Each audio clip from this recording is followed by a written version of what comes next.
Welcome, everybody. My name is Dimitris Papadimitriou. I'm the director of the Manchester JMCE Center of Excellence. Thank you for joining us. We are very excited to put together this special event on the Eurozone this afternoon. Excellent speakers and a topical, of course, issue. The Eurozone over the past 10 years, at least, has been the gift that keeps giving.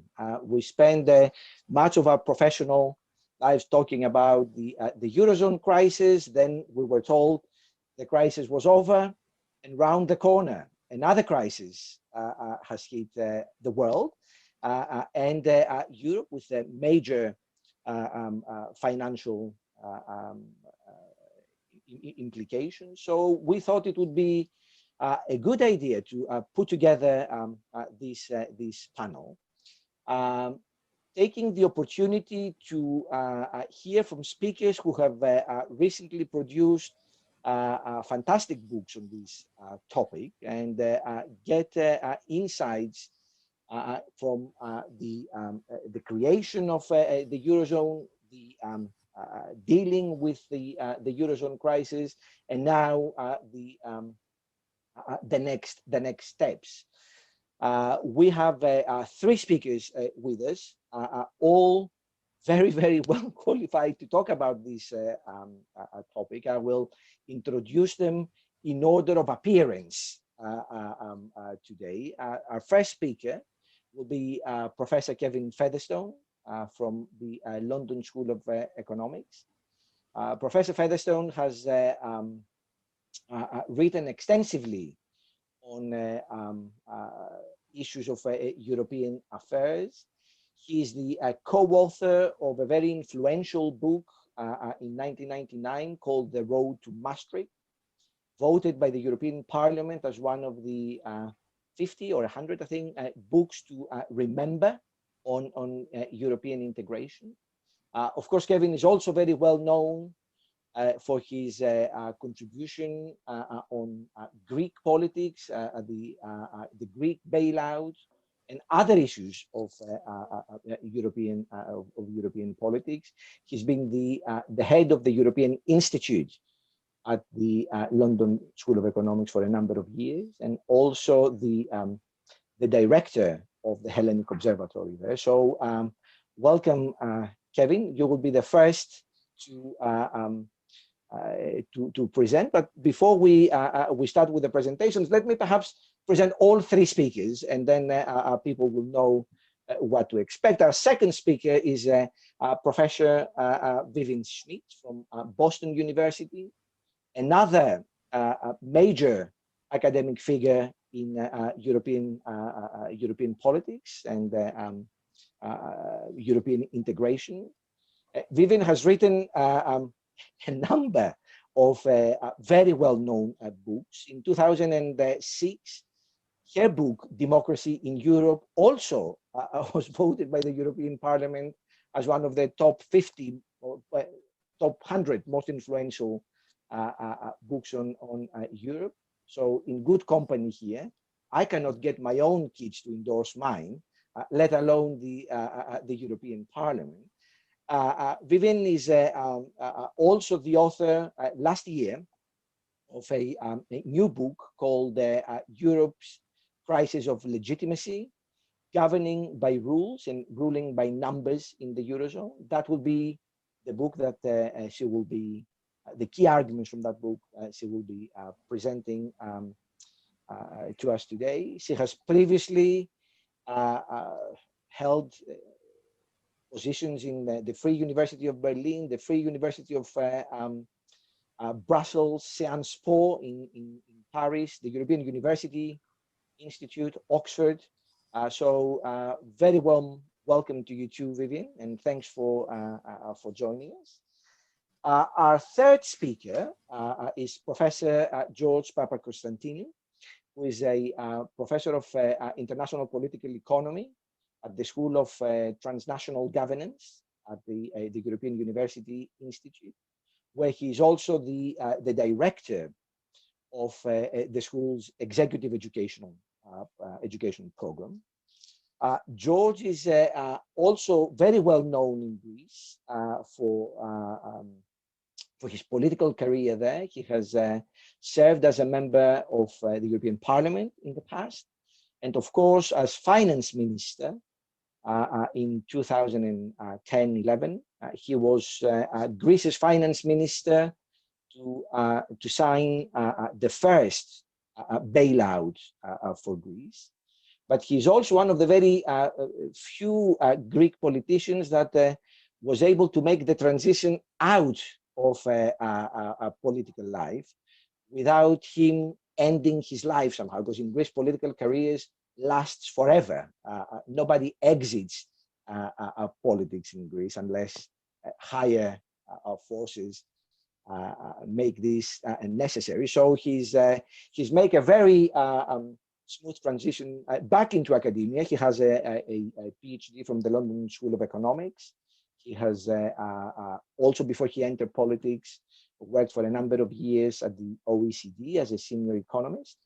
And now at the European University Institute, went back to his writing career again in 2020. He published a very good book called Whatever It Takes, The Battle for Post-Crisis Europe. And this will be the book that we will hear more about today. So welcome, welcome, George. I have asked all of our speakers to start with a relatively short contributions of about 15 minutes, summarizing the key points. Then we will open the discussion to the audience. My colleague and the deputy director of the center, Paul Tobin, is with us, and he will be coordinating the Q&A session. So thanks for that, Paul. Good afternoon, everyone. Hi. And if you wish to make a contribution, just use the Q&A button on the bottom of your screen. It's better to use that than chat. We will be checking both, but we prefer the Q&A button. So please make sure you do that, so to make it easier for us to collate the questions and put these questions to our audience. So welcome again, all. I suggest that we start with Kevin, who will present for us some context on the Eurozone that will help us make sense of the contributions that are to follow. So, Kevin, over to you. Thank you, Dimitri, very much, and thank you for this invitation. It's a great pleasure to be on this panel, and I look forward to the discussion afterwards. I'm going to share my screen, if I may. I'm hoping that you can now all see this screen. If someone would nod to me. Yes, yes, good, thank you. Okay, so I thought by way of introduction to, I'm sure, a very wide discussion, I'd conceptualize this as, or frame it as an audit to give an overview. I'll be happy to pick up on issues and themes later in the discussion. So I'd like to highlight 3 traps, 3 failures, and 3 threats, which come from the history of the Eurozone and the experience of crisis, and I think brings us right up to today. So first of all, 3 Maastricht traps, the legacies of the Maastricht Treaty. Firstly, I'm going to say that the construction of economic and monetary union in the Maastricht Treaty created a lock-in to a politics of deflation. Secondly, it left the governance of EMU politically fragile, and part of that fragility came, thirdly, from little provision for crisis management. Dimitris was kind enough to refer to the book which I wrote with Kenneth Dyston some years ago, The Road to Maastricht. And this discussion today has prompted me to go back and revisit some of those, some of the chapters in that book. And I must say, I'm going to draw heavily on the better chapters written by my co-author rather than the person speaking to you at the moment. But let me elaborate on those three introductory points. Locked into a politics of deflation. The treaty reflected, I think, no shared beliefs concerning stabilizing aggregate demand or of how to respond to negative asymmetric shocks. Perhaps the assumption was that the South wouldn't join until somehow they'd sorted themselves out. But we know from the history that the Eurozone was soon very heterogeneous, and this caused design issues which linger. It also locked into a paradigm of sound money, sound finances, drawn from the German tradition. And by doing so, it set aside other deeply embedded European traditions in political economy, many other traditions which were out there, France perhaps in particular. It also, the treaty, left the governance structure politically fragile. Of course, we know that the model was to base the European Central Bank on that of the Bundesbank, but in so doing, it ignored other elements of a balanced political system, a political system the like of which we're used to at the national level. One of the key aspects which it ignored or failed to address was the acceptance of burden sharing. And the EU structure, as I'm sure Vivian will expand on later, militates against such solidarity. Legitimation processes are deeply entrenched in national elections and domestic party competition. And this we recognized even in 1999 as the Achilles heel. As my co-author said, it was a political vacuum susceptible to populism and xenophobia. Well done, Kenneth. And we also concluded that perhaps the most questionable element in economic and monetary union from Maastricht was the quality of the political analysis and the assumptions being made rather than that of the economic design. But of course also, the provisions of Maastricht provided for little crisis management capacity.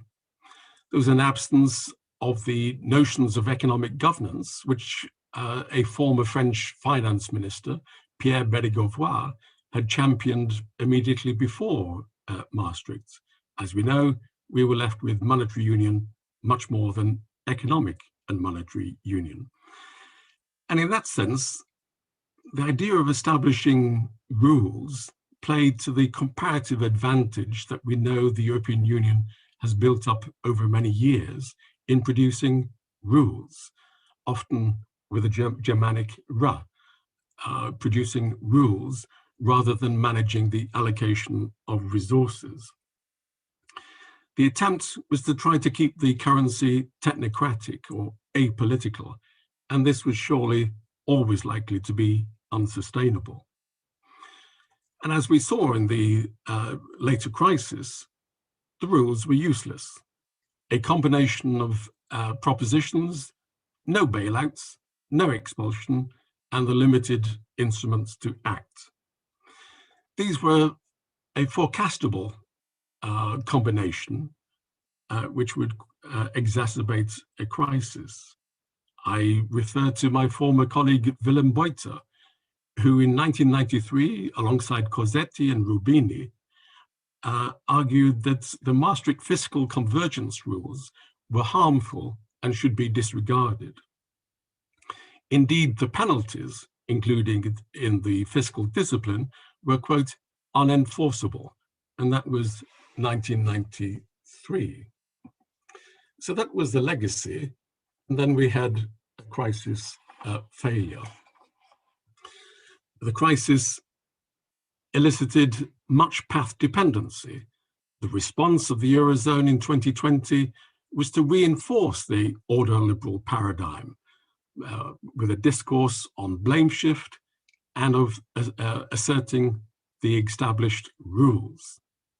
The crisis showed the critical gap, the absence of an architecture managing asymmetric shocks and the divergences in member states' institutional capacities. All of that left the Euro system politically exposed, providing space for populist attacks and breaking party systems. Let me just elaborate a little on those 3 points. Reinforcing the rules, recall the European Commission's six-pack of reforms in 2011, advanced by President Van Rompuy. It seemed to be recommending more of the same.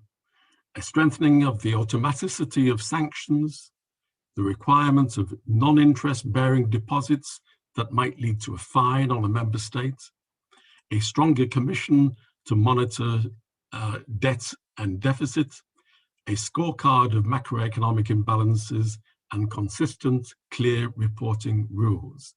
As we recall, the discourse was primarily of domestic failure more than of the failings of the Eurozone. It imposed a kind of disciplinary neoliberalism. Even then, the paradigm was misapplied. I refer just very briefly to the IMF report in 2013, which admitted that it had underestimated the multiplier effects of austerity in Greece. And a gap in Eurozone architecture. The Eurozone lacked the capacity for speed of response, for a discretion of policy options, and the ability to impose centralized action. Not my words, but those of major European economists Jean Pisani-Ferry, André Sapir, and Paul de Grauwe. It created a conditionality monitored by the Troika, which in the end was to prove to have clumsy targets, short-term horizons, limiting the depth of domestic structural reform. Again, the evaluations came from different sources. There were reports, very interesting reports on the rescues by the European Court of Auditors, the IMF's own independent evaluation office, and more recently last year, the European Stability Mechanism and a report authored by Joachim Almunia. A limited architecture to manage the crisis, leaving it politically exposed, my third failing point. We saw the attacks in Greece, particularly from Syriza, with increasing support from 2012 to 2015, Podemos in Spain, and in Italy with Lega, Matteo Salvini's attacks on the Eurozone and the rules of the Eurozone, and the experience of crisis even fed into the Brexit campaigns. And surely there can be no bigger sin than feeding into a Brexit campaign. 3 crisis failures, which lead me now to 3 systemic threats. We come to today and the discussions about the European Recovery and Resilience Fund. It seems a belated Keynesian shift, but it seems also to be coming with light conditionality. It risks wasting the reform impulse. In the context of the Maastricht period, we talked about the notion of tying hands. A number of notable economists use the term of tying one's hands, Gervasi in particular. In our book, we talked about a vincolo esterno, the Italian notion of policy choices at the domestic level being constrained by EU level rules, a notion which came from Guido Carli who argued that all the most substantive reforms in the Italian economy since 1945 up to Maastricht had come about as a result of international tying of hands of Italian governments in making their policy choices, a vinculo esterno, an external link. To what extent must the recovery fund fail on the basis that it is not having a vinculo esterno tying of the hands? How many of the member states across the European Union, perhaps on the weaker fringes, can be relied upon to undertake the necessary structural reform without hands being tied at the European level? And indeed, it seems to miss an opportunity to address what undoubtedly is the weak institutional capacity in some member states. We can look at many international indicators, scorecards from the World Bank, different institutes across Europe, looking at the large disparities in the quality of domestic institutions in particular member states. Member states who failed to deliver adequately on reform, but struggle to provide public goods. It leaves, I would argue, a need for European Union level instrumentation to stimulate domestic institutional reform. Otherwise, with a heterogeneous European Union, with some member states unable to deliver, we risk solidifying a multi-speed Europe. It is, I think, also an opportunity to defend European values. We're dominated in our political climate at the moment of how to deal with an illiberal turn. We think of the outrages in Poland and Hungary in this respect. A risk to the EU's legitimacy, a risk to what it stands for. What is Europe defending in this context? I think the European Recovery and Resilience Fund allows these different elements to be tied together as a lever to domestic reform and a lever to convergence across the European Union. Which leads me to my final audit conclusion. And I think I'm keeping within the time constraints allocated to it. Reviewing 3 decades of the Eurozone, I think we need to reassess 3 main points. Each of these stem from the original Maastricht creation, a triptych of issues which linger. Firstly, the policy paradigm. Question: can the Eurozone agree how to make it more adaptable over the cycle? Can we have a policy paradigm which caters for the diversity of the Eurozone, the heterogeneity, but also is flexible over the phases of the economic cycle? Secondly, crisis management. How can the Eurozone better deal with the asymmetries in governance across member states? And I'm referring again here to disparities in the quality of governance between member states. It's a question of how to respond to weak, sometimes failing, public administrations. Again, we have the indicators to tell us about the levels of corruption, the misuse of EU funds, the kickbacks in the award of EU contracts.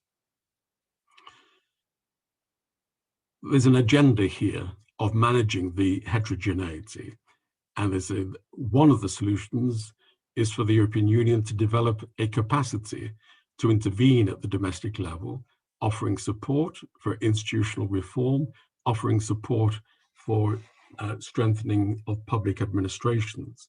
But of course, there are political sensitivities. And that leads to the third point of reassessment: political fragility. how can the Eurozone secure accountability and legitimacy? In an economic upswing, we might see legitimacy enhanced with better performance of the Eurozone economy, what political scientists refer to as output legitimacy.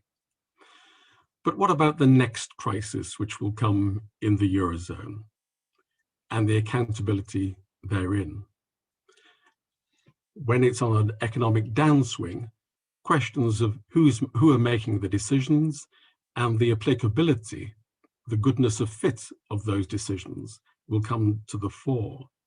So the question really is, for the Eurozone in the future, what is the governance architecture that is A, politically feasible, but B, also able to strengthen the legitimacy of the Eurozone? How can we reconfigure that governance of the Eurozone? These three dimensions seem to have been rather less disturbed in the experience of the Eurozone crisis than perhaps they might be in the present with the response to the COVID-19 pandemic. Again, we're at a crossroads. The EU is always said to be at a crossroads, an opportunity to rebalance the system. But I question whether the political conditions are there to do so at this stage.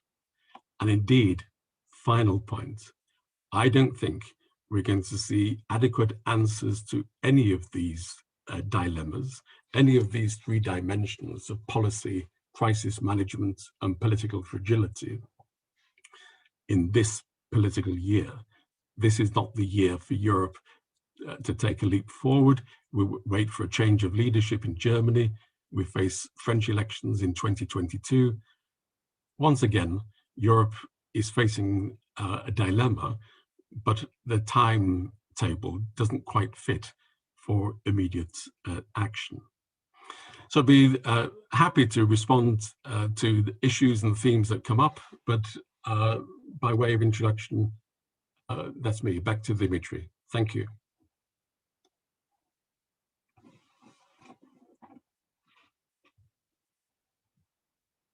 I think Dimitris is on mute. Thank you. Yes, I was saying that thank you very much for this excellent scene setter, Kevin. We will come back with individual questions to you at the end. I suggest that we move forward to Vivian now with an account of crisis management, I understand, during the Eurozone crisis. Great, thank you. I'm going to try to share my screen. How does that look? Yep. Okay, great. So I think my talk will dovetail nicely with Kevin.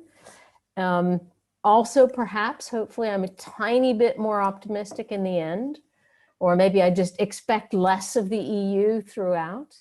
But anyway, my book is on Europe's crisis of legitimacy, governing by rules and ruling by numbers in the Eurozone.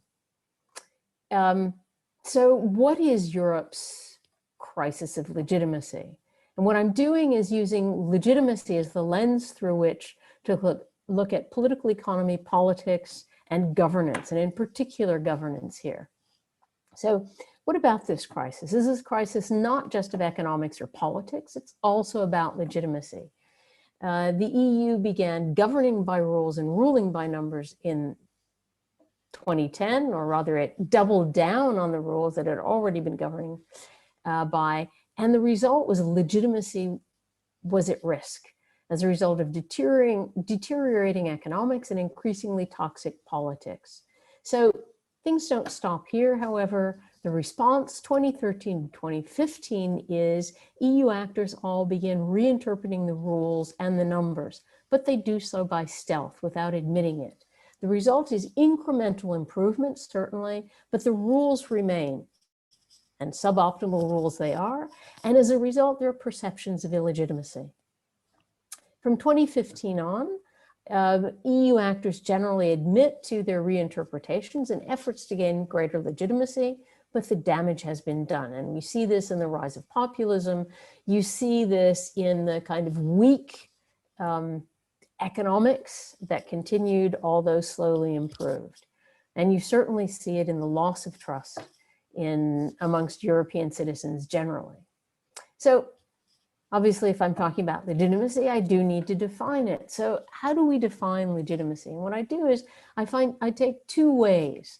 One is legitimacy understood as governing activity. That's the traditional Weberian approach. And its legitimacy is based in a governing authority's, in the public's consent to a governing authority, their trust in that authority. But the second way of doing it, and I think tremendously important really, is to understand legitimacy as governing activity. And here I'm using the EU studies terms, systems terms to explain. So the first and the one that the EU has traditionally been seen as legitimate for is output legitimacy, which is policy effectiveness and performance. The second is input legitimacy, which is political responsiveness and also citizen representation. Often in EU studies, there's assumed to be a trade-off. If you can have more output, if you have better performance, even if citizens didn't vote for a policy, it's okay. Or citizens voted for a really stupid policy, it doesn't work, but they voted for it, so it's okay. So these are two, but the third term that I introduce here, throughput legitimacy, is one that is a relatively new term, and here I use it to talk about the procedural quality of governance. And what's important here is that throughput legitimacy doesn't have the same kinds of trade-offs as input and output. In other words, throughput legitimacy you need, and throughput is essentially accountability, transparency, openness, inclusiveness, as well as efficacy. These are necessary, certainly, but they don't make up for a lack of output legitimacy or a lack of input legitimacy. More concerning is if the throughput is bad, however, it has a negative input on a negative effect on both input and output, meaning that if the procedures, if the governance appears oppressive, unfair, incompetent, it casts doubt on both input and output legitimacy. Taints output legitimacy, skews input, skews the politics, taints the perceptions of the performance. So beyond this, we've got to ask, so with these terms, is the EU democratically legitimate? As a governing authority, I would argue yes, because over time, in policy area over policy area, member states accepted the legitimacy of the EU, and citizens thus tacitly agreed, whether you're talking about trade policy, you're talking about the single market, etc.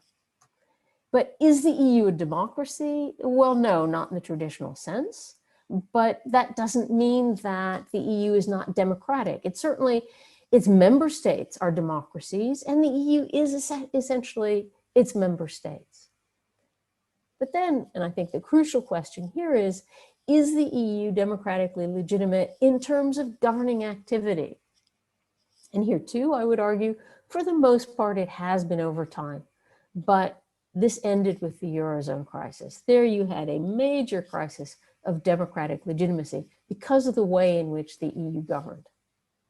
So next, what I'm going to do is I'm going to focus in on throughput legitimacy and look at procedure, the way in which each of the member states governed.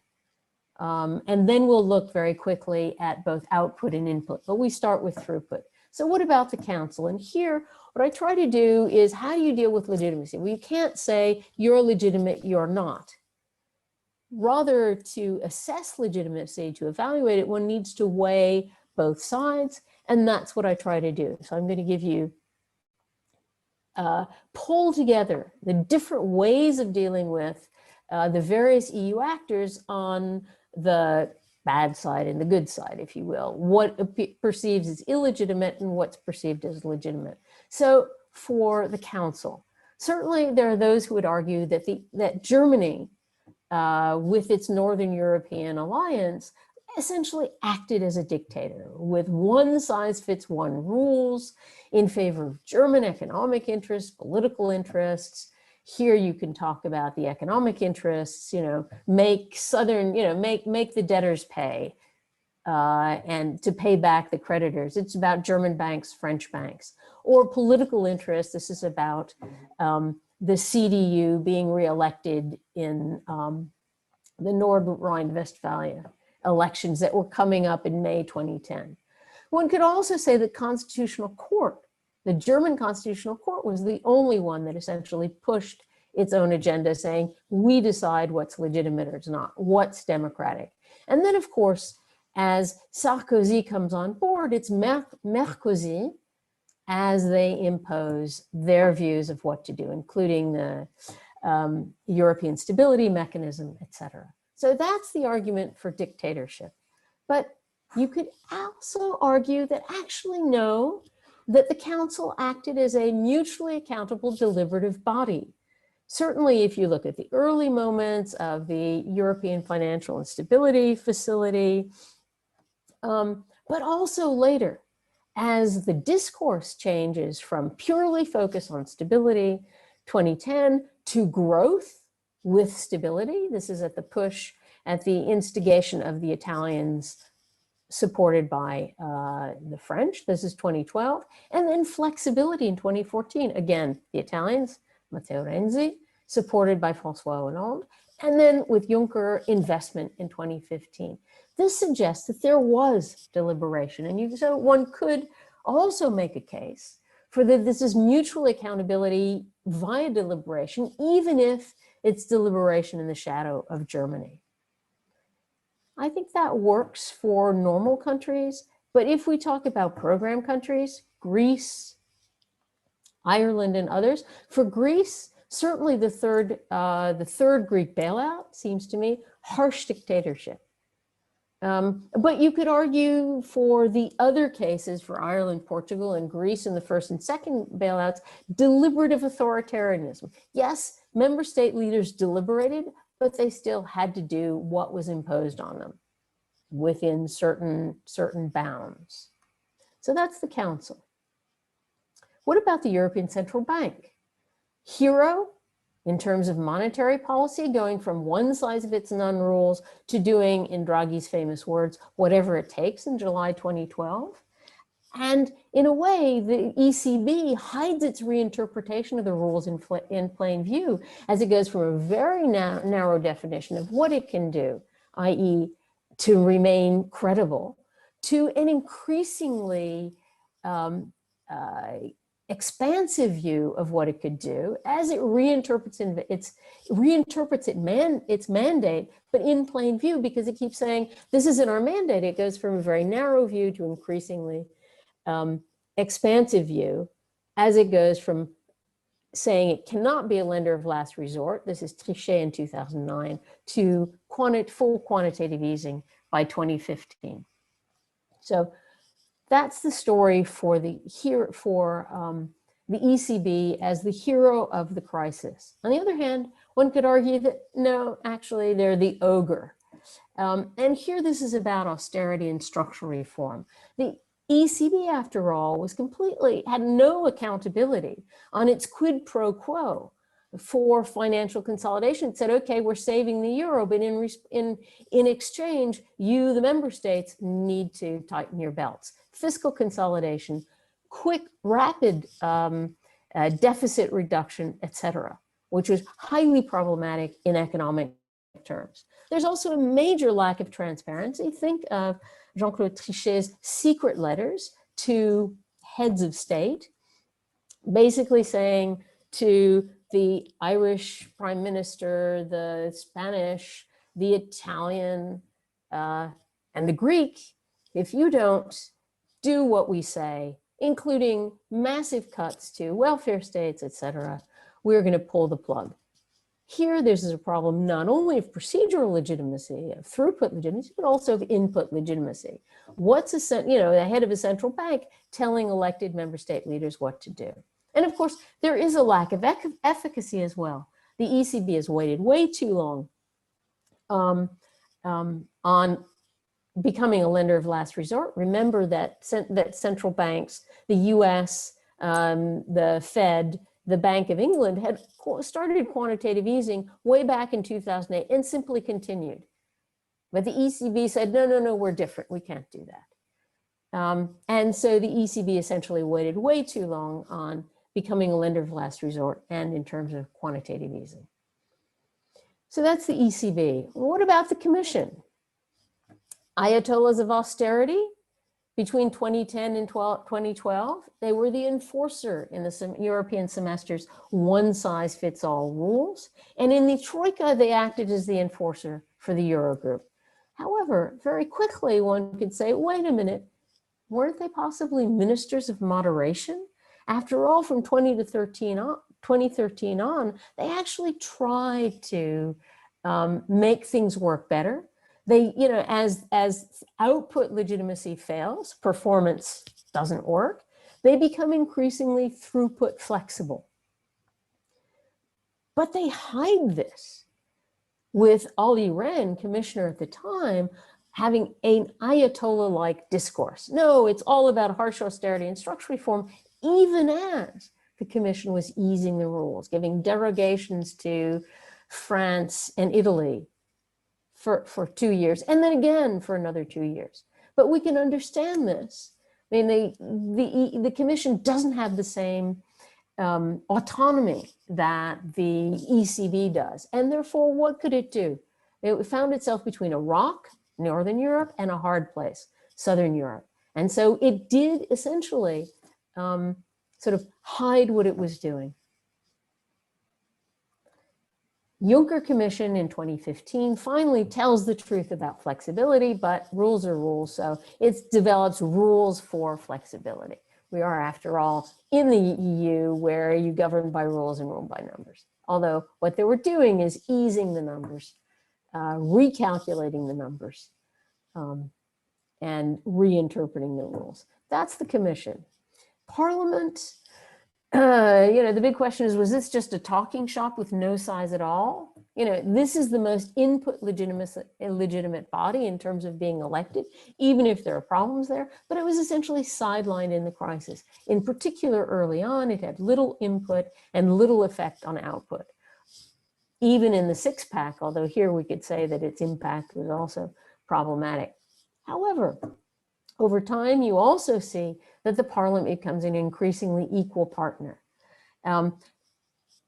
It is brought into more and more decisions via co-decision.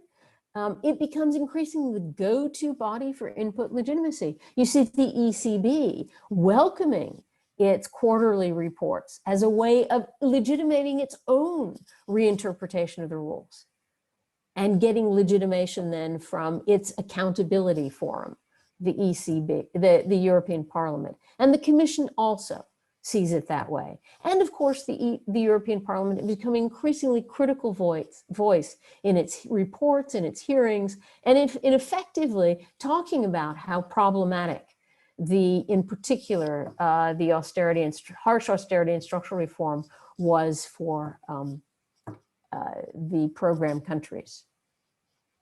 So now what about, and I'm going to go more quickly through here because we've also heard a lot about this from Kevin, and I'm sure we'll hear even more from George, but output legitimacy. It's not enough to talk about the procedures, and I already said, there's not the same kind of trade-off, but how do we know that there were problems in legitimacy? It's not simply by looking at the procedures, but also about the performance, output legitimacy, and on the next slide, it will be in terms of the political legitimacy. What about the effectiveness of the policy ideas? Here we see failures in framing. This was framed as a crisis of public debt, but it was in fact a crisis of private debt.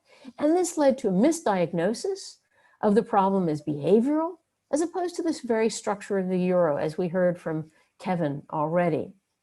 And the result, of misframing and misdiagnosis is a bad choice of remedies, doubling down on the rules, and a lack of solutions. No fiscal solidarity, no Eurobonds, no European Monetary Fund, or any of the many other things that could have been done to save the situation. And as a result, we see problematic policy performance and bad outcomes. We see increasing macroeconomic divergence rather than convergence, increasing differences between surplus and deficit countries. We see that austerity and structural reform doesn't work, and it also limits the kind of investment that one could have made and should have made in order to make economies grow again, in particular for countries that, quote unquote, lacked the fiscal space. Whereas those that had the fiscal space, and here we're talking Germany and Northern Europe, did not invest. The result was declining performance. And at the same time, rise in unemployment and poverty, in particular in Southern Europe, but not solely. So what happens with political legitimacy then? Input legitimacy. We see rising Euroscepticism. We've already heard some of this from Kevin as well. Rising Euroscepticism, declining trust, increasingly negative images of the EU as trust declines. All you have to see is the precipitous drop in Eurobarometer surveys. It goes from, in 2007, I think it's something like a high of 51, 52, 53%, drops to 31% trust. And that continues till 2014, and it only slowly climbs back up. And I think in 2019, it's only at 44%. And we see new cleavages, cosmopolitan versus xenophobic on top of the right-left. What do we get?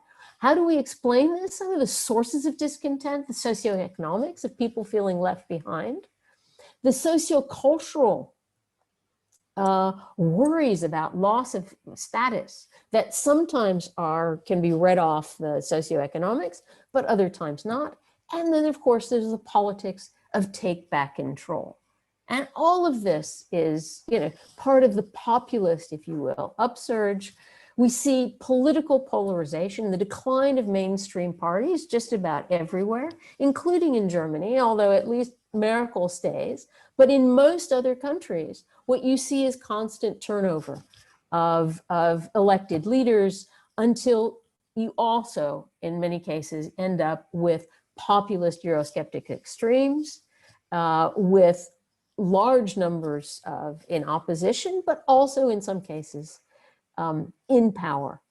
In Southern Europe, you see more left-wing Euroscepticism, and in Northern Europe, you see more. And of course, Central and Eastern Europe, we don't even need to go there, not in terms of the Eurozone crisis, fortunately, but we'll want to talk about that later. So that's input legitimacy.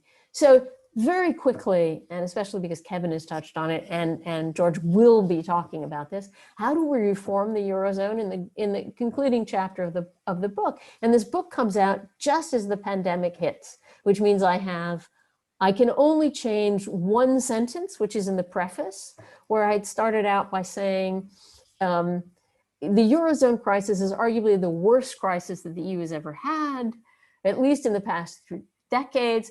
And I managed to say, with the exception of COVID-19, the Eurozone crisis is the worst, and went on. But, so these kinds of recommendations I made are just as the COVID-19 hits. But, what's interesting is COVID-19 helps solve some of those problems and actually does some of the things that I suggest. One is more fiscal solidarity for greater output legitimacy. Eurobonds, green bonds.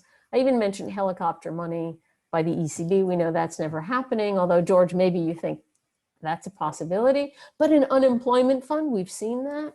Individual deposit insurance, they're talking about that now. An EU investment fund, that we're seeing.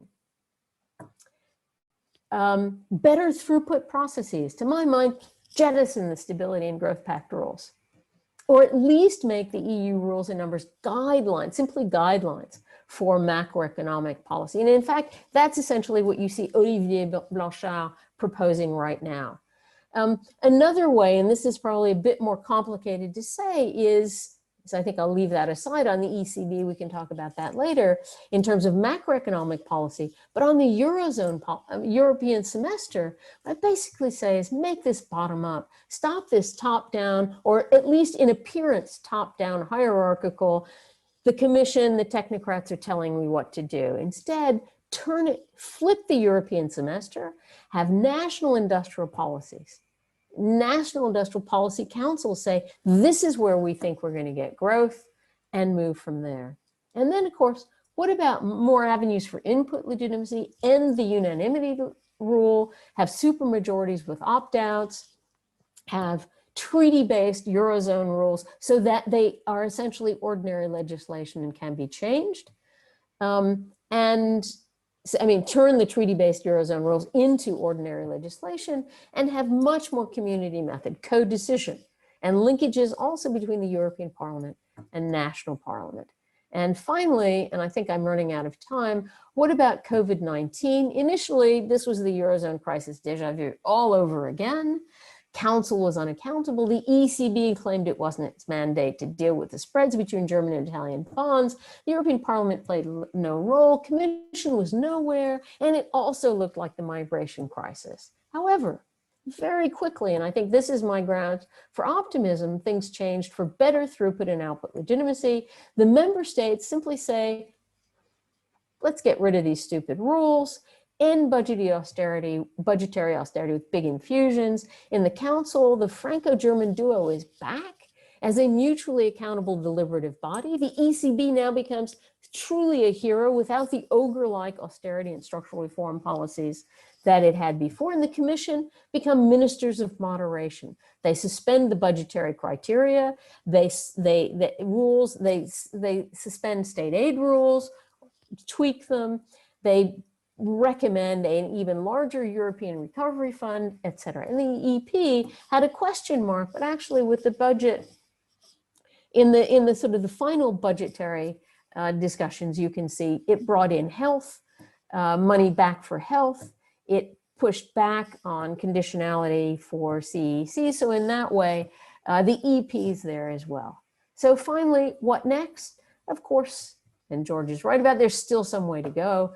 Populist revolt is not over. Governing by rules and ruling by numbers of the Eurozone have been suspended, not officially revoked. Reform needs to be done, or we're back in the mess again within 2 to 3 years. Of the Frugal Four says, oh,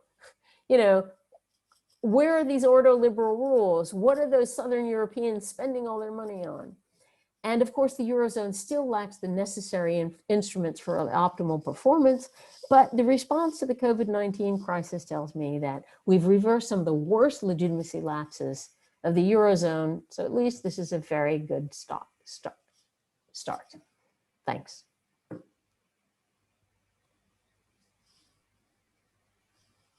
Thanks very much, Vivian. George, you are a former Greek finance minister, called at the end to inject a note of optimism to the discussion. I think Vivian did a fair bit of that as well, but it's over to you. I will do my best. Thank you, Dimitri, and thanks very much for the invitation. It's a pleasure to join Kevin and Vivian, and I'm very happy that actually I think our three presentations are complementary. Yes, we approach the same subject, but with slightly different lenses, so hopefully they will make for a good combination. So let me also share my screen and start by saying, well, we're all starting from our books. So here's mine. And I have to say that I found myself in exactly the same position as Vivian, except that my book was already printed in January 2020, so I couldn't change even the one sentence. But of course, the subtitle, The Battle for Post-Crisis Europe, post-COVID takes a completely different meaning. Thankfully, the Greek translation of the book actually allowed me to rewrite introduction, conclusion, and therefore be able to reflect what has happened in the last year a bit more. So what I'm going to try and do is sort of stay close to the the title of our seminar and look into the future by comparing, in fact, the two crises. So comparing the financial crisis, the Eurozone crisis, with the COVID crisis. And I think there are some very interesting conclusions that one can draw from that. So let me start by reminding us all where we were at the end of 2019. So at the end of 2019, the EU economy was in the 7th year of an economic expansion. We were all cautiously optimistic about the future. We thought the worst was behind us. We had survived an existential crisis, and the Eurozone had not broken apart. We had silenced the critics at a huge economic, social, and political cost, but the job was kind of done. Unemployment was the lowest in 20 years, and one can argue that, of course, it was still higher than in other parts of the world, and precarity was greater, but the overall number showed that the euro journey at the end of the day had not been a wasted time. Public deficits were down throughout the Eurozone, but of course, we were facing a legacy of high public and private debt levels, significantly higher than the levels that we had when we entered into the financial crisis. And this was, of course, a cause for concern. But things were under control, especially given low interest rates. And we continue to have wide external imbalances and increased divergences amongst our countries. So, the promise of convergence clearly had not been made true through the crisis. That's as far as the economy is concerned. As far as governance, well, we had improved and revisited a lot of the faulty machinery that Kevin and Vivian highlighted. We had created new rules, new institutions. We had created the ESM. We had ditched the no bailout rule. It was a long and difficult road, but we had seriously started to revisit institutional architecture with some successes. At the same time, I think we all agreed at the time that we had a very much unfinished economic governance reform agenda. And here I'm talking about the economic governance reform agenda, and I'm leaving aside the questions of politics and political legitimacy, for which Vivian discussed much better than I could do. So completing the banking union, for example, the home bias continued to be there in holdings of banks.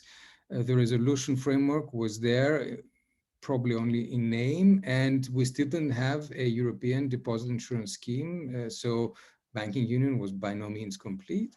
And on the fiscal side, we were still discussing a central fiscal capacity, an EU safe asset that every single economist not residing in Germany thought was a very good idea. And the perennial question of reform of the fiscal rules that we were all agreed were there, but nobody was actually following them, and therefore needed to be adjusted to a new situation. And then, of course, COVID. And here, I think this is the way to see how our expectations were dashed. The blue lines are the autumn 2019 projections for 2020 by the Commission for EU countries and some of countries outside the EU. Everyone was going to grow. China was going to grow at 6%, and every single European country was going to grow at a very healthy rate. So we were continuing the expansion. It was losing some steam, but we were there. And the red lines are, the red bars are the projections for 2020 at the autumn of 2020. So taking into account what we had already seen and pretty close to what we're going to end up with. And I think I don't need to belabor the point. We know what we've lived through in this particular year. The only one that has managed to keep its head above water is China. No country in the EU, of course, is going to register positive growth in 2020. And it's enough to look at Spain or Italy or outside now the EU, the UK, to see how countries have fared extremely badly, and we are now in a completely different situation. So we have faced and we are facing what can only be called as a polycrisis, a perfect storm, which has impacted the EU in very different ways. The health crisis itself has asked us to revisit the issue of EU competence in an area that was traditionally not at the top of the agenda for a discussion about what the EU should or should not be doing. The economic recession, of course, I'll show a diagram in a moment, is far worse than the Eurozone crisis, so therefore required a far bigger response. Our social protection systems have come under incredible strain. European democracy and freedoms face new challenges. The issue of lockdowns has rankled people around the Eurozone and the EU as a whole. Different countries have treated it differently. Talk to a Dutch person about whether this is constitutional or not, for example. Populist narratives found new ammunition. We forget now, but there was a time in the first months of the COVID crisis where the export controls on PPE equipment almost caused a new sort of Europhobic and rejection of the EU feeling in Italy. Luckily, this was quickly addressed. Disinformation campaigns discovered a new space. Europe's role in global governance was questioned, and in a sense, all the challenges that we had before were magnified and given a new urgency. And to focus now a little bit more on the economic crisis and compare the two, first of all, let's start with a very basic statement, which is that we're talking about a much worse crisis. And here I'm comparing the top half, the recession in 2009, which was the worst year of the financial crisis, and the recession in 2020, which is going to be the worst year, we believe, we hope, in COVID crisis. And the only Eurozone country where the drop in GDP are about the same is Germany, which is a testament to the strength of this country in being able to deal by throwing everything that it had on managing the recession at the moment. For every single other country and for the EU as a whole, the current crisis, the current drop in GDP is 2 or 3 times worse than it was back in 2009, where we considered that to be a very, very severe crisis. If you look at France, if you look at Spain, if you look at Italy, it is significantly worse. And you can also see this at the global level by seeing how what we called then a global financial crisis actually only affected advanced economies, whereas now it affects both emerging markets and advanced economies. So, okay, how have we dealt with this crisis? And then I will go and compare the two. Well, national responses were aggressive. We had a combination of fiscal, this 500 billion is a commission estimate for national level fiscal support in 2020, and liquidity support, so guarantees, which is almost 3 trillion. This was across the board in every single country, but varying in the strength depending on fiscal positions. The ECB went through refinancing operations, changed its collateral policy, it expanded the accepted collateral, it changed the eligibility, Greece was back in, asset purchases, the pandemic emergency purchase program, with flexibility and capital key, it threw everything it had into dealing with the crisis. At EU level, the Commission suspended fiscal rules, suspended the SGP, relaxed state aid rules. It put forward programs to protect firms and jobs, such as SURE, the EIB came in, and protect sovereigns through the ESM availability, even though no one has tapped it yet. And more important than all the previous is the collective support to the recovery as exemplified by council decisions on the Next Generation EU with the 750 billion, including the brand new element of grants, the new multi-year budget of over 1 trillion and new own resources. And hopefully we'll come back to that in the discussion. So, all right, can we now compare a little bit the two crises more more specifically in terms of first the incidence and then the policy response. So the Eurozone crisis and COVID-19. First, origin. The Eurozone crisis, I think Vivian was very clear on this, and was interpreted as a fiscal crisis. In fact, it was a financial sector crisis. My favorite what if in the Eurozone crisis is what if Ireland had fallen before Greece? Would the narrative, would it then have been completely different, because Ireland was a clear banking crisis, whereas Greece was a very nice example of fiscal mismanagement and managed to paint the whole thing in that particular way. COVID-19, on the other hand, was a combined supply and demand shock hitting all parts of the economy simultaneously, from global supply chains stopping down to the closures, a completely different animal in terms of the origin of the crisis. Then the nature. The Eurozone crisis is, in a sense, an endogenous crisis. It is policy related. You can trace it to policy mistakes. Now, depending on what your color is, you will put them in the banking system or you can put them in governments, but it is policy mistakes. Clearly, we know that the nature of COVID-19 it's an exogenous crisis, and it is symmetric in its origin. It's common in its origin. In other words, it hits everyone the same way. Now, that does not mean that impacts are, of course, the same way, but at least the origin is common. Now, turning to impact in the Eurozone crisis, a moderate or severe impact, depending on the country, completely asymmetrical on countries, depending, of course, we had the program countries and we had the northern countries. Here, the impact is severe.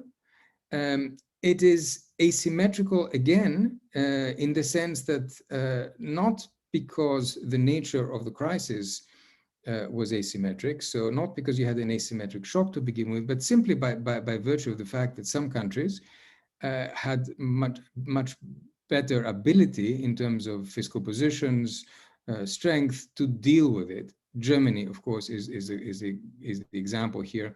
Germany, let's remind ourselves, by itself accounts for half of all loan guarantees given to EU firms in 2020. And of course, there's also an asymmetrical element on sectors apart from the countries.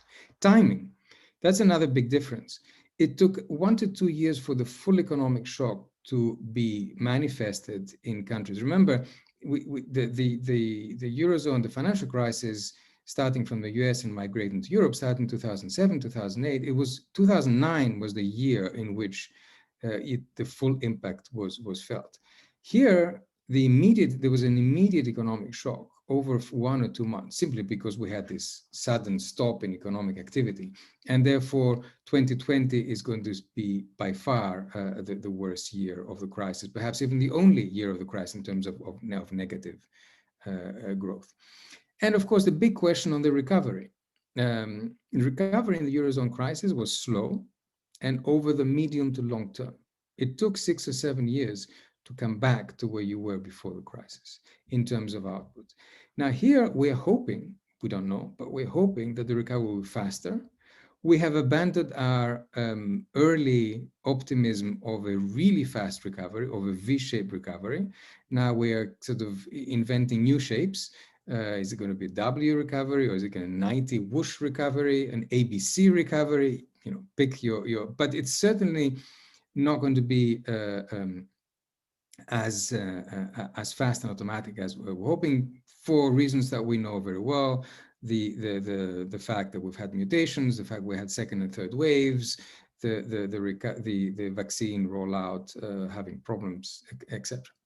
So, okay, there's clear differences in the incidence, and of course this explains to an extent, but not entirely by itself, the different policy responses.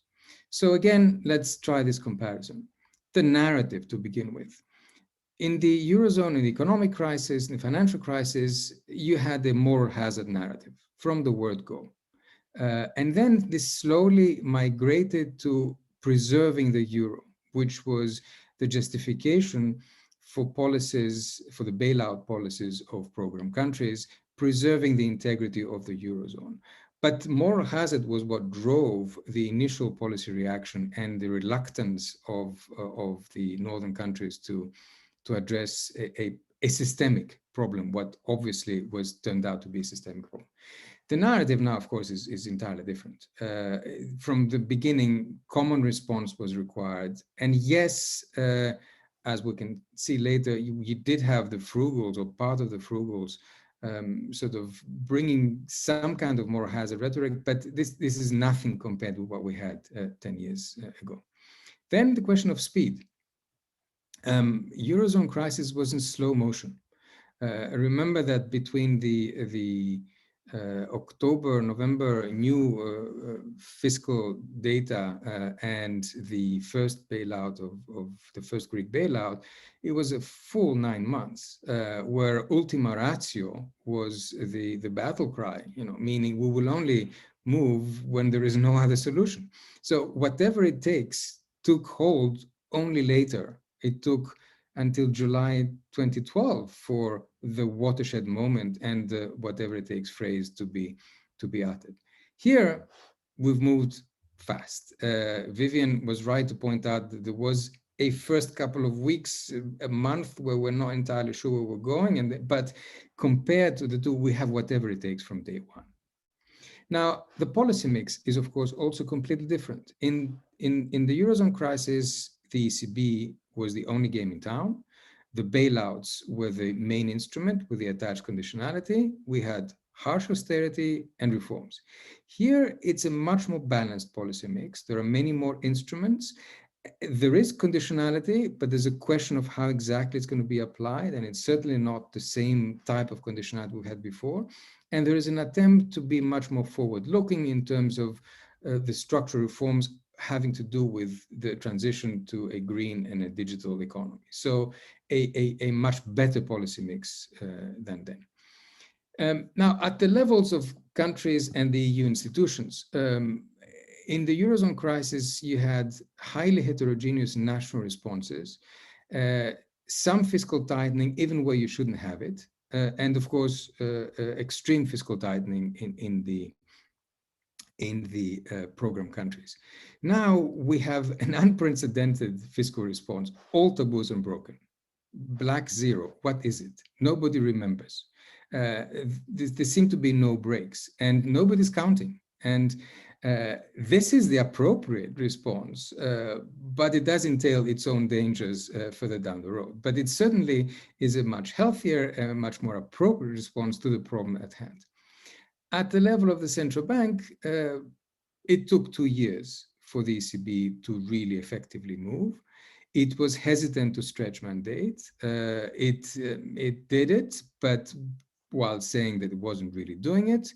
Here, the ECB moved fast, trying not to breaking things from the beginning. I think the ECB learned a lot from the previous period.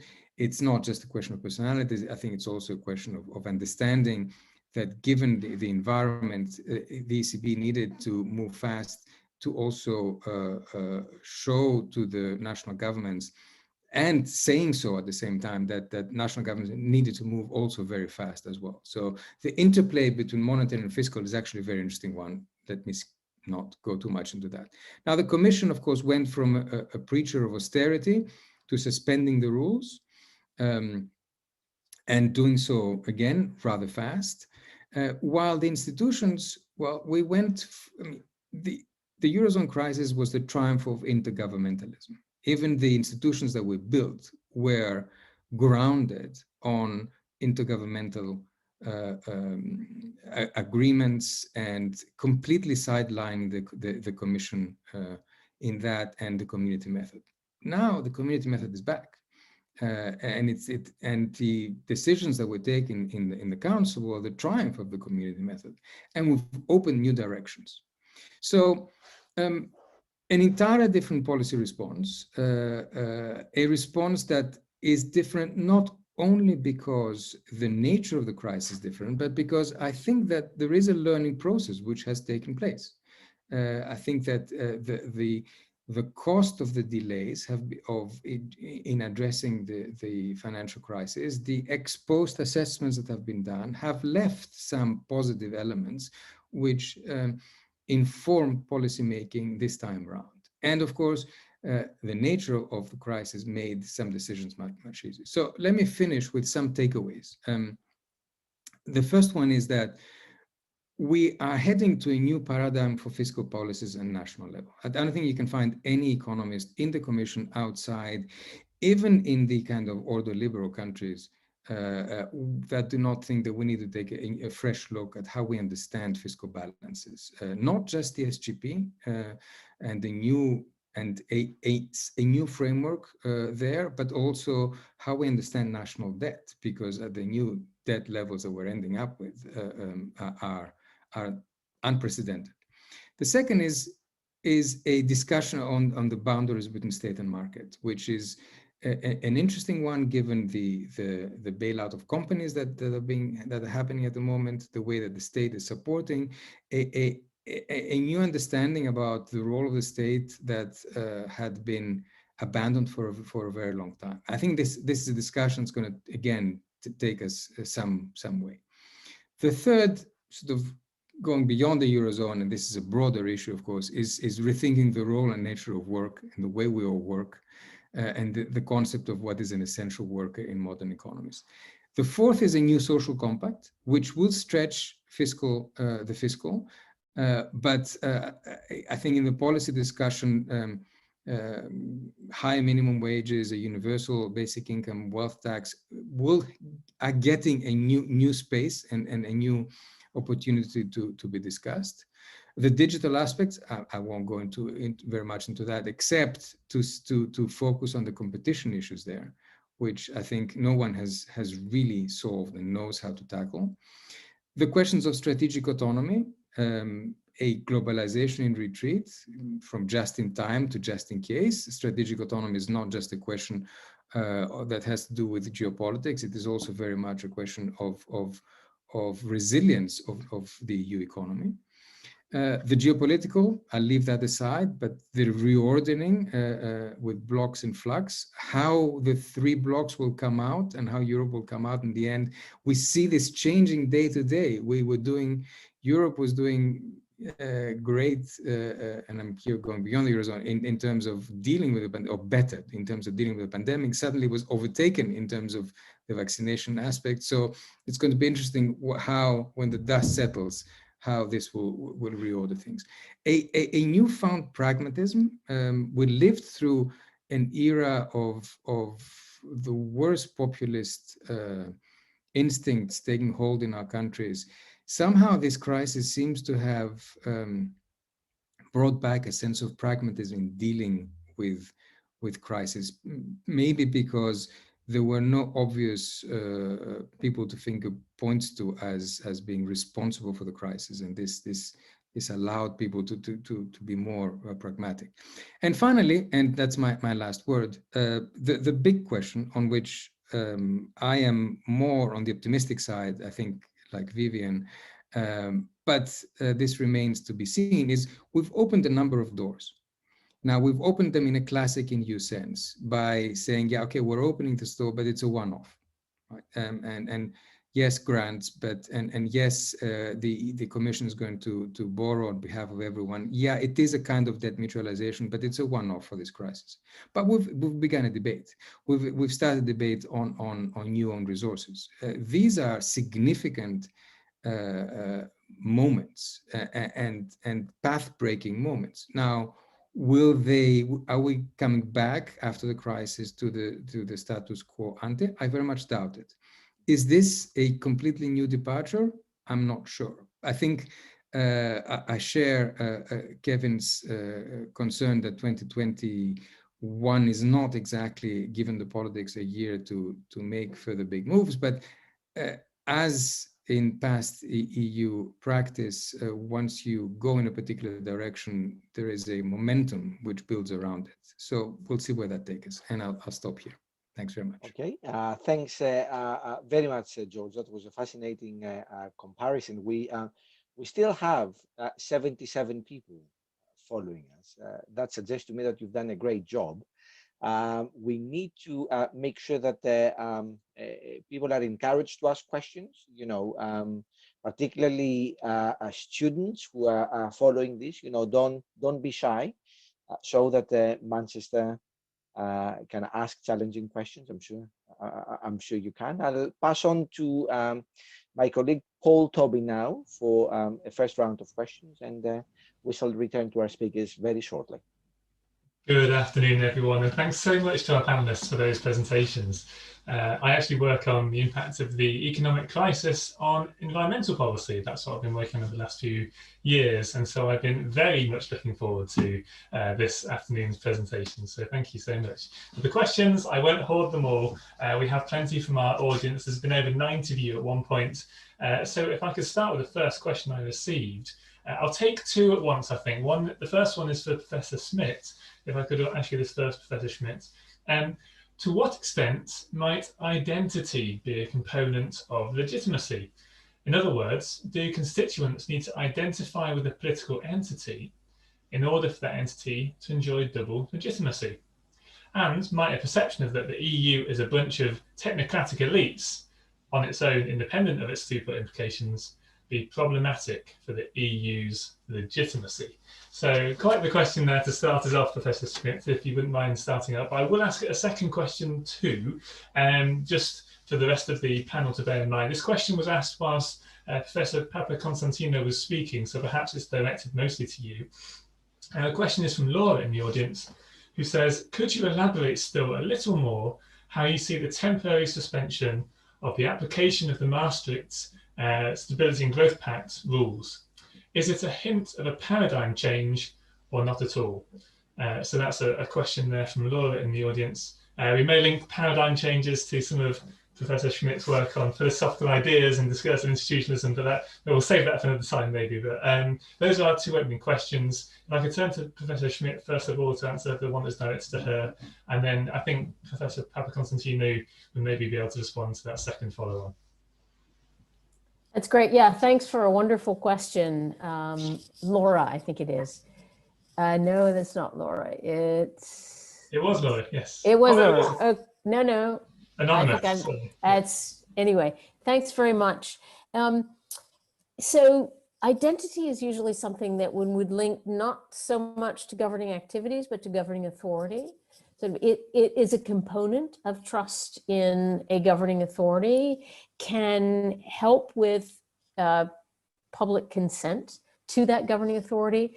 But it seems to me that identity can also be reinforced, not simply by identification with, but by seeing that the governance procedures are fair, accountable, that even technocrats are balanced and effective and efficacious. And so it's also about the governing activities. It's about throughput, legitimacy, procedural, as well as, of course, performance and the politics. And as a result, the EU may be seen as technocratic, but one can still see what it does as acceptable and possibly even reinforcing identity.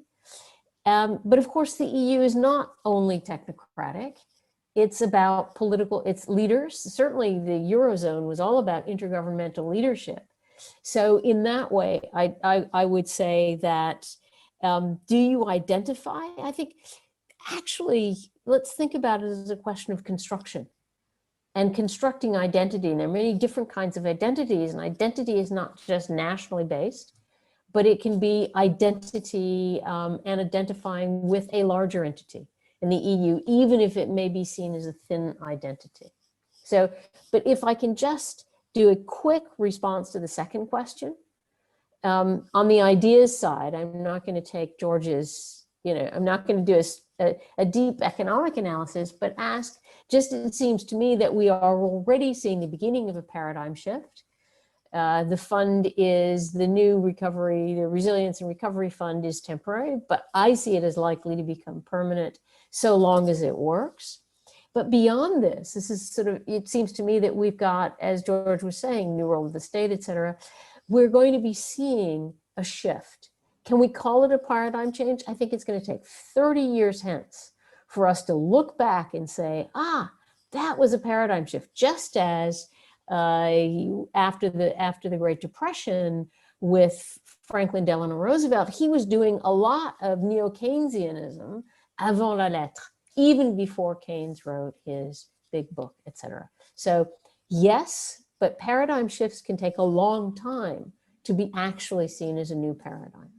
And maybe George can give that paradigm shift its name, and we'll call it the Papa Constantino paradigm shift, as opposed to the Keynesian shift of the past. Professor Papaconstantino, did you have a response to our question from Laura regarding whether it is a temporary suspension represents a paradigm shift? Yes, a quick response. I will, of course, skip Vivian's proposal how to name the shift. Is it a temporary? Yes, the temporary suspension of the Stability and Growth Pact, and what does it mean? I think even before COVID, there was a realization that the current rules were no longer up to the task. Now, this was both in the academic community, but also within the Commission, even though, of course, the Commission officially was not saying so. It was less so in certain countries that were worried that if you tinker with them, if you tinker with the thresholds, you are inviting the profligates to take over the asylum. But I think that after COVID, it's inescapable that we'll have to sit down and think of a new set of rules. And I say a new set of rules because I don't think we're going to simply jettison them. I think we will think of a different structure. I do not expect this to happen instantaneously. There is a suspension for this year. There will be a suspension for next year. There can be probably a suspension for the third year to give time to the slow churning wheels of the European institutions to come up with something which is a good compromise, because a compromise it will be. I don't think anyone doubts that the headline 60% to GDP ratio is silly in the current circumstances. And already the rules were kind of acknowledging this, but we've shifted to the capacity to service that debt in any case. And that's the yardstick that the IMF is using, that's the yardstick that the ESM is using. So, and this is kind of reflected in the rules already. So the next step to take is not huge. On deficits, the same thing. I think everyone realizes that the extremely complicated current rules is a problem for countries. It's politically a problem. It makes you estimate things rather than observe them, and base policy recommendations and commission assessment on estimates that people could, in all good conscience, disagree with how these estimates came about. So we will need something simpler, something which is much more flexible, but we will need something to replace the current rules. So I'm looking forward to the Commission will have, there's a lot of academic writing around it, and Vivian mentioned Olivier Blanchard, who's been very much arguing for a complete overhaul. But the ball is in the Commission's court, in the sense that, and it will only start rolling once the Commission comes out and gives some opens the debate with specific proposals. Could I come in on? Yes. So on both points, I think if we separate the new thinking about rules from the new thinking about the Recovery and Resilience Fund, as George very well says, we were already before COVID in a situation in which many thought that the rules had to be made more flexible, ditch the rules, etc. But the testing governance would be more in terms of the uses and impacts of the Recovery and Resilience Fund, whether that is to be sustained in the longer term rather than just for now. And I acknowledge that people like Wolfgang Schäuble in the Financial Times recently was talking about the need for the Recovery and Resilience Fund, and that's not since someone was walking to Damascus has someone had such a change of view in that respect. But I still think, really, in terms of the comments that we've just heard, it's the difference between whether this is the start of a long-term paradigm shift, which I may not see the eventual outcome of in my lifetime, a steady, gradual shift, or indeed whether this is just a bamboo moment. And from the political science point of view, I'd have thought that the question really is whether, in terms of what we're loosely calling the frugal four, we know who we mean, whether there is the domestic political support for sustaining that kind of shift. And I wonder, for example, as we're dealing with speculation about the future, what if the Recovery and Resilience Fund fails? Indeed, what would be the definition of failure? One definition of failure is that the voters in Bavaria feel that they've just thrown money down the tube, as it were, or the Commission has overextended itself, and there are obligations somehow to pick up. So I think it's far too early that it's either bamboo or it's the start of something which is a longue durée of a paradigm shift. On the point about identity, of course, Vivian is correct in terms of the sense of governance. But if we look here across the tiers, the multi-tier EU polity, it's surely emphatic how in recent times, the last decade or so, identity politics have gripped different nations' discourse on Europe.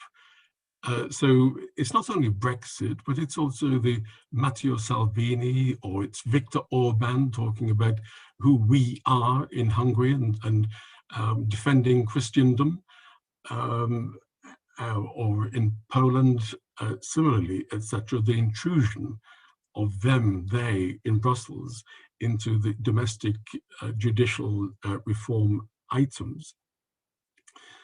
And I'm not quite sure whether if we were expecting an improvement in terms of legitimacy on output, possibly an improvement on legitimacy in terms of the prevailing paradigm, whether that would actually do it, whether that would be sufficient.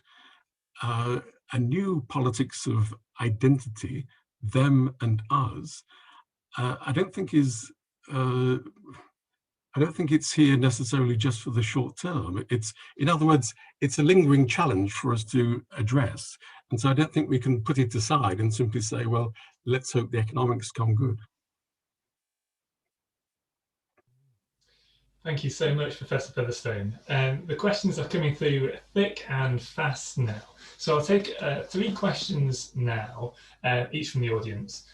Each one has a specific person named, but equally our audience members have said that the questions would be very much open to all 3. So I've asked the 3 questions, and we'll go in reverse order this time. So Professor Featherstone first of all, then Professor Papakonstantinou, and then Professor Schmidt.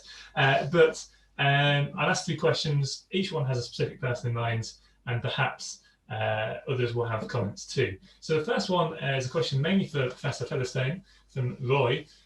What do you make of the scandal regarding the Portuguese government's nomination for the European Public Prosecutor, José Herrera? And would that be legitimate or appropriate response by the EU for the government's inflation of Guerra's position in the Portuguese judicial hierarchy? So that one is more specific perhaps, but other panelists, please do come in. The second question then is one that Professor Papakonstantinou may be interested in, from Simon in the audience. Who would be the protagonists of a changed approach to economic/fiscal governance, as suggested by Professor Papakonstantinou at the end? So who would be the protagonists of a changed approach to economic and fiscal governance? And then the final one is from Alexander in the audience. Alexander asks, I'd be very interested in hearing how Vivian would assess the lack of inclusiveness to outsiders of the Euro area within the EU in terms of legitimacy. So that again is how Vivian and the others assess the lack of inclusiveness to outsiders of the Euro area within the EU in terms of legitimacy. And they go on to say, did the tendency of the Euro-ins to increasingly deliberate in their own facilities, such as the Eurogroup or the Euro Summit, and thus excluding the Euro-outs from the main debates, contribute to the poor level of the Council regarding legitimacy? So 3 wide-ranging, important, crisis-based questions there. Professor Featherstone, will turn to you first of all. Please interpret the questions openly and all 3 if you wish to do so. I think it's symptomatic of a wider set of problems. I already mentioned about the questions of judicial reform in Poland, the intrusions on liberal freedoms in Hungary. We could also extend this to the problems of corruption in Bulgaria and Romania. Transparency International 2 years ago said that the biggest source of corruption in Hungary were EU transfers. Similarly with the Czech Republic, Andrej Babiš and his political cronies receiving contracts which are not put out to transparent tender, competitive tender. So I think it's a good question about the European public prosecutor role, but it's symptomatic of a malaise in which Europe as a polity is to come together to defend certain values. Otherwise, why are we here? I speak from a country which thought that Europe was simply a market. Europe is clearly much more than that. If it's more than that, there are values, there are processes, there are institutional values to defend and support. I think we are, not only in terms of the Eurozone, on the cusp of a potential set of governance reforms, but in other respects as well. In 10 years' time, I think we'll look back and wonder how on earth people thought that we could develop the EU polity without intruding into some of these previously national sensitive questions of corruption, judicial independence, the award of contracts, and the rest of it. And so I think the question about the public prosecutor role is a good one, but it should be seen in a much wider perspective as well. Thank you. Thank you, Professor. Professor Papakonstantinou? Who would be the protagonist of a new economic governance era? Well, I think that if we look at what's happened over the last year, there is one country which basically changed its strategy on these issues fundamentally and publicly, and that's Germany. We would not have had the European Council decision were it not for the French-German or German-French initial proposal to have grants next to loans and accept the principle of the Commission borrowing on behalf of the states. So this was a shift in the German position, which was justified by the fact that this was a completely different type of crisis, different nature. Therefore, the moral hazard issues were less there, which kind of wrong-footed the rest of the frugals. Let's remember that Germany was the leader of the frugals in the Eurozone crisis, and no decisions were taken until Berlin had made up its mind and decided to come in and, yes, participate in the loans and set the agenda and set the terms in a very specific way, from the IMF coming in to the exact sort of rates in the first Greek bailout, you know, how much the interest rate was going to be. These were all decisions from Berlin. So does that mean that Germany is going to be the protagonist? No, but obviously no fundamental shift in the governance can happen without the largest country in the Eurozone being on board. And I have no idea what a post-Merkel situation will imply for this. I have been thinking for some time that we are in a kind of legacy period for the Chancellor, and this gives some degrees of freedom to be able to venture in directions that before were kind of difficult. And I think this reflects partly that as well. It's a confluence of events and reasons. It's not just one. So if Germany continues in this path, then there will be a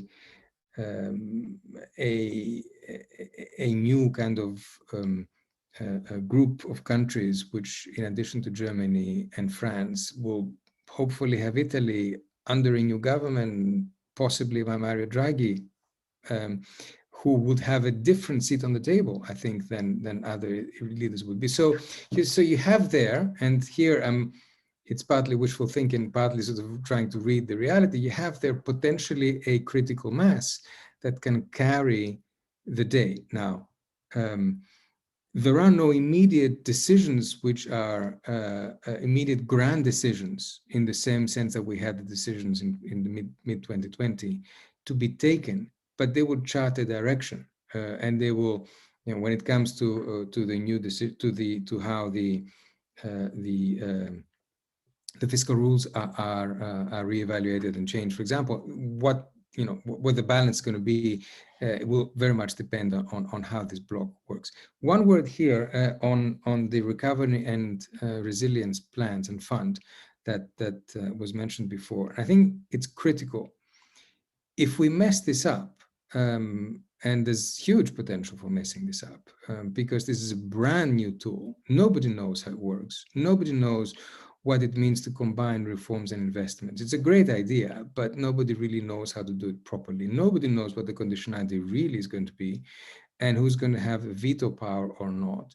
And so if this thing does not work, then you're giving a fantastic gift on everyone. Said, okay, yes, okay, we actually gave you the leeway to go in the direction you were saying, and look what the mess you've made. And therefore, this will be a serious step back for the direction whose door I think we are happy that we've opened. So and I think the Commission is very conscious of this as well, because the Commission is championing this, and they're trying to make it work. And this is why I would not be against seeing some more teeth in terms of the conditionality of those plans as you move forward, because you do need to make sure and to show that you're not just throwing money out the window here. Thank you. Professor Schmidt. Yeah, so I want to follow up on this response first, and also respond to something that Kevin said before going back into the question on lack of inclusiveness. And so I think what George just underlined, but Kevin has also referred to, is how do we make these things work? It's about political leadership first and foremost. And I think that George talked about this, I think very, very well. I would add that it's not just Merkel in Germany that changed, but who changed Germany's mind, or Merkel's mind, and that's Macron. The French were very active from the very beginning to try to convince Germany to change. And initially, remember, there were a couple months there where Germany was adamant and, basically same old in terms of rhetoric. And at many different levels in terms of bureaucracy, or diplomatic levels, if you want, between France and Germany, and then at the highest levels between Macron and Merkel, this was a charm offensive. But anyway, it was an offensive, a discursive offensive that actually worked. And finally, Merkel understood. But Merkel, you could also argue, kind of understood already, because as George, as you said, this was a symmetric shock. And this was a humanitarian thing, where if we remember Merkel's response to the refugee crisis, again, it was a much more humanitarian thing, which I think actually enables me to double back to Kevin on identity. And you're absolutely right that the national identity issue, the populist us versus them rhetoric, is highly problematic. But here we have an opportunity to have a rhetoric of us. We, the EU, are doing this for everyone. And but it can't just be at the EU level, it's got to be at the national level. And, you know, as I said in my 2006 book, part of the problem, one of the main problems in terms of political leadership, is political leaders, you know, basically blame the EU for any unpopular policies, blame shifting, and then take the credit for any good policies. Right now, I don't think that's possible any longer. And the EU now, in great contrast, as George beautifully described, the EU, in great contrast to the to the Eurozone crisis in COVID-19, has actually said, we are here for everyone. This is about grants, not just loans, minimal conditionality. We deal, like George is right to say, we will see what that means.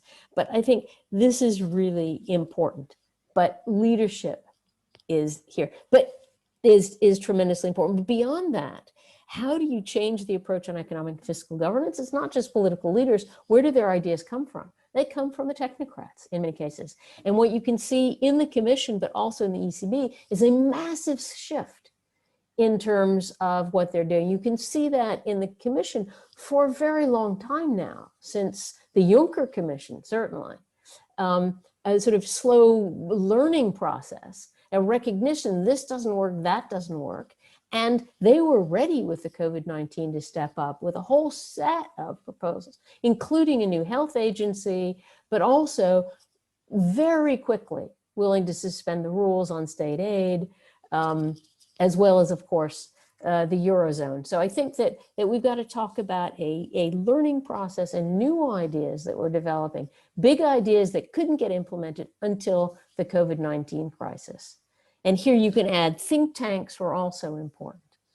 Okay, but now back to that first question, which I think is a really important one, and a bit complicated, about the lack of inclusion to outsiders. Did that make the Eurozone more problematic in terms of legitimacy? And is the inclusion of everyone, inside or outside the Euro, in COVID-19 the guarantee? I don't think we can make that kind of an easy generalization, because if we think about the lack of inclusion to outsiders in the Euro area, the UK essentially ended up excluding itself on the fiscal compact, the veto. Now, I too would have vetoed it, but not for the reasons that David Cameron claimed to veto it.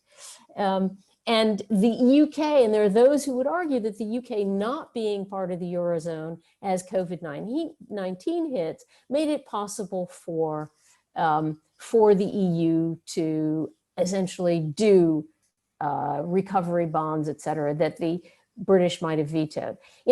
I'm not sure that that's true now, because this is a different government, and Boris Johnson claims that he too is going to spend massively also in the North.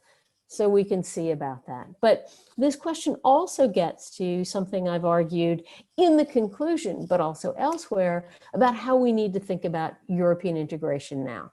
That it's definitely needs to continue to be differentiated, that at the same time that we have continuing and deepening integration in some areas, as in recovery bonds, recovery fund, et cetera, that we also need to recognize that the EU can go too far, as in the Eurozone with the European semester, which fuels the populist extremes, because that goes way too deep into areas of national identity, if you will, ideas of sovereignty. But also, they were a disaster for growth. That's why I argued about the shifting from top down to bottom up in terms of Eurozone, European semester, i.e. also in terms of creating industrial policies.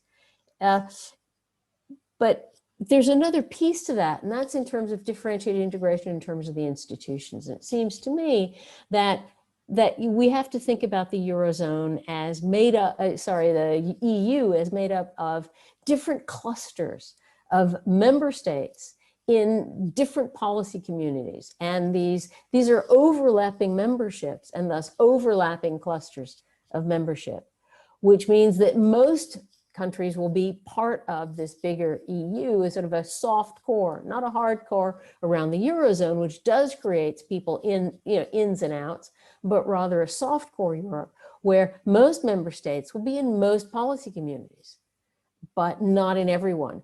And that in that context, where you are part of a policy community, you have voice and vote, but you should have voice even if you're not part of that policy community.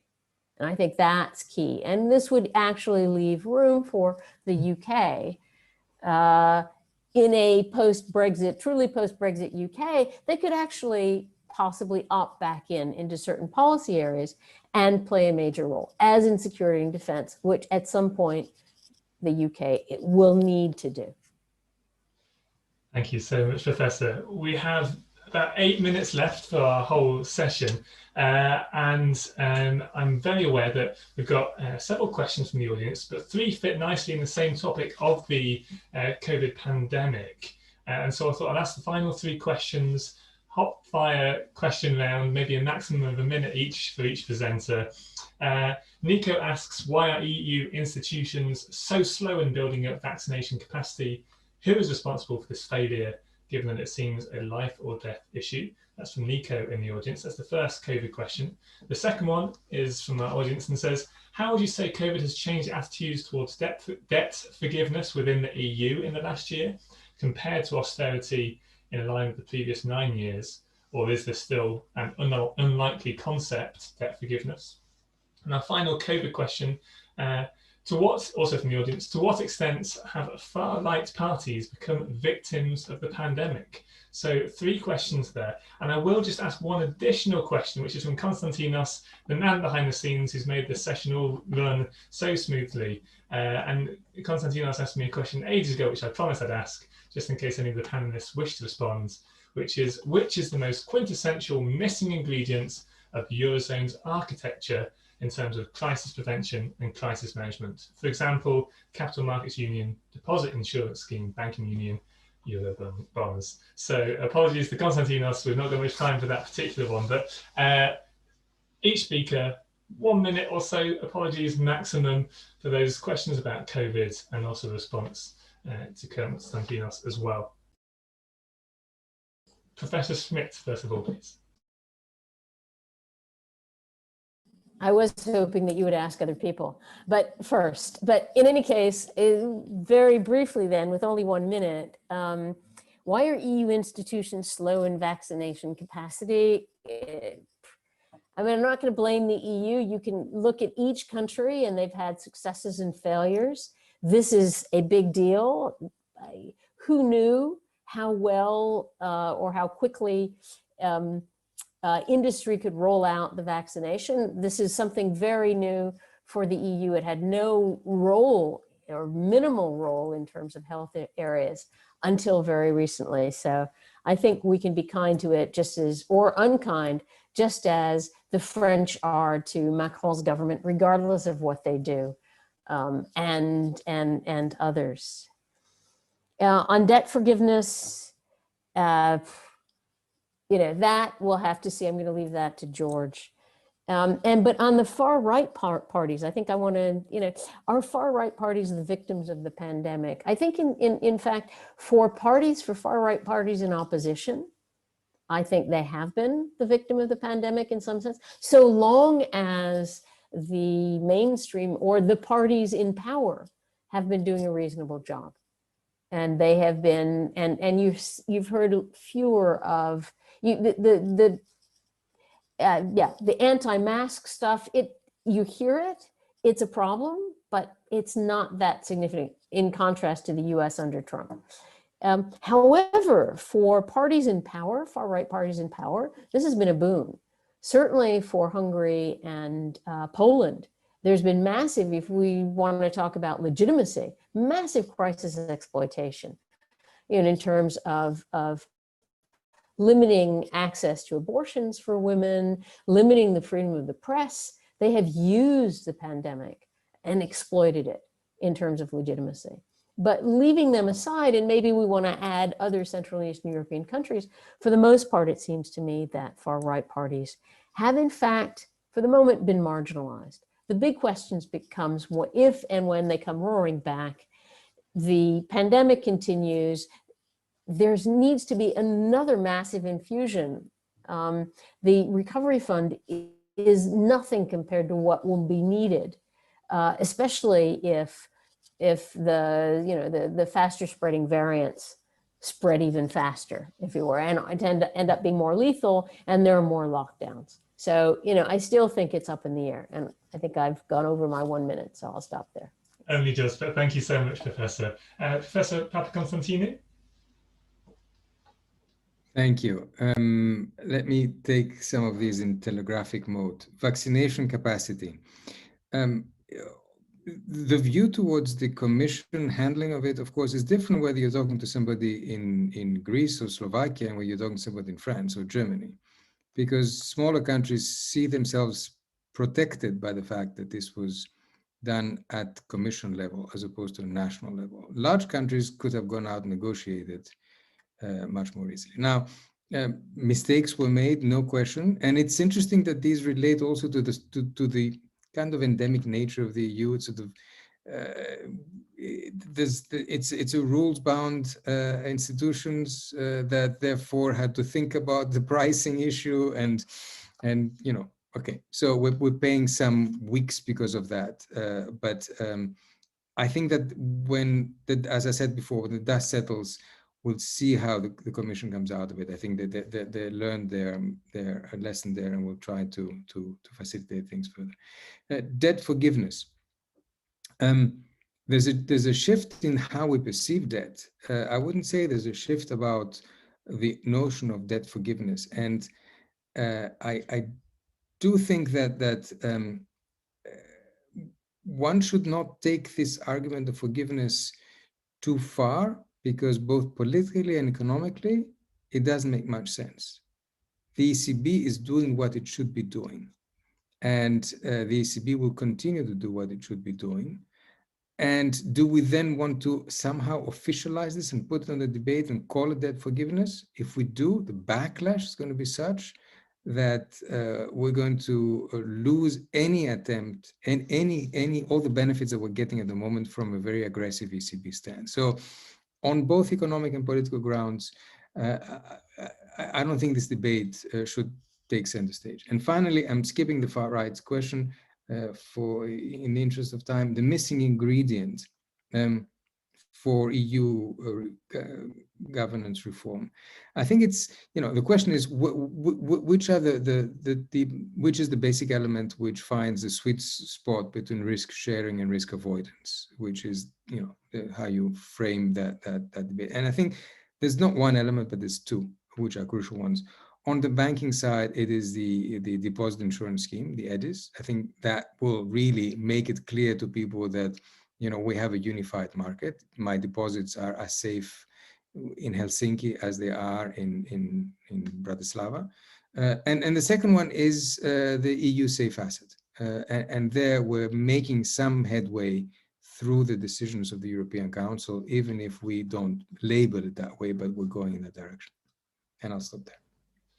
Thank you so much. And with a final couple of minutes to go, Professor Featherstone. Thanks very much. Well, I agree with what has been said on many of the aspects. I think George is absolutely right to emphasize the rule-based nature of the EU structure. It's also a complex institutional structure. Differences between commission purchasing and then the authentication of the vaccines at the national level. Contrast with a UK government which was clearly relishing a post-Brexit dash for autonomous decision-making. Well, as someone said already, let's see how that pans out in terms of the efficacy. But I don't put the question the other way. Why would we expect the EU to be able to have the capacity to act quickly? I don't think the precedents are there. Agree with what Vivian has said very well about the far right. There's plenty of scope for revival. I think, was it Konstantinos's question? I think that's the one that interests me the most. And I would say that the missing aspect there is how do you do conditionality in a way which is effective and more legitimate? We cannot go back to the experience of the troikas. The European Commission has created its structural reform service. It's built that within the Commission. The Commission just a couple of years ago was producing 2 annual reports on the prevalence of corruption across member states. Margarita Skinas was the presenter at that time. It didn't pursue, it wasn't able politically to carry on with that because of the backlash from member states. But I think it's this connection, this governance connection between managing heterogeneity at the EU level and enabling member states with problematic institutions at home to keep pace, to converge, and to participate, avoiding simply embedding some kind of multi-speed Europe for the longer term. I just add the differential. I agree with what Vivian was saying about that. If we are in an era with the Eurozone, ins and outs, and more generally with neighboring states seeking to enter but not being allowed to, there is here a major agenda of how to construct an architecture which caters for the core willing and able, but also those countries which wish to participate in different parts or to have special relationships on the outside. And I think if we're talking about some of the democratic weaknesses of the Eurozone, we could multiply that by a factor of 10 when we come to think in terms of the external relations that countries like Norway, Switzerland, and others have on the outside. We haven't got that right. And I refer back to the, I think it was again, Jean Pisani-Ferry and the Bruegel Institute in 2016, not so long after the British referendum, putting forward a paper about a new kind of continental partnership. In other words, trying to clarify the architecture and resolve some of these issues, because they can't be compartmentalized. It's not simply a problem of one particular outside country. It's how to make this rather more systemic and evenly balanced. So I can see that I'm already out of time. And yes, I would be willing to speak for the next 30 minutes, but you're not paying me. A very fair clarification. It's fitting that you mentioned Margaritis Skinas, by the way. He gave the Manchester Jean Monnet lecture just a couple of years ago. So clearly we get all the very top names in Manchester. So thank you so much. Dimitris, over to you to wrap up. Yeah, just very briefly to say to Kevin that the check-in is in the post, but not for George or Vivian. Just to thank really the audience for keeping up for 2 hours for what I thought was a fantastic discussion and debate. Just to remind everybody that the center that combines the research and teaching strengths of Manchester University, the Manchester Metropolitan University, and the University of Chester has a very good program of events scheduled for this year. Join us for our regular seminars every second Wednesday. Details are on the chat. Later this year, the EU ambassador to the UK, Mr. Almeida, will be joining us. He's sadly now the most senior EU official in this country. We will also be hosting special events on the refugee crisis in the Mediterranean with senior UNHCR official joining us. So follow the activities of the center. And let me conclude by saying again, a very warm thank you to Professor Vivian Schmidt, to Professor George Papakonstantinou and Professor Kevin Featherstone.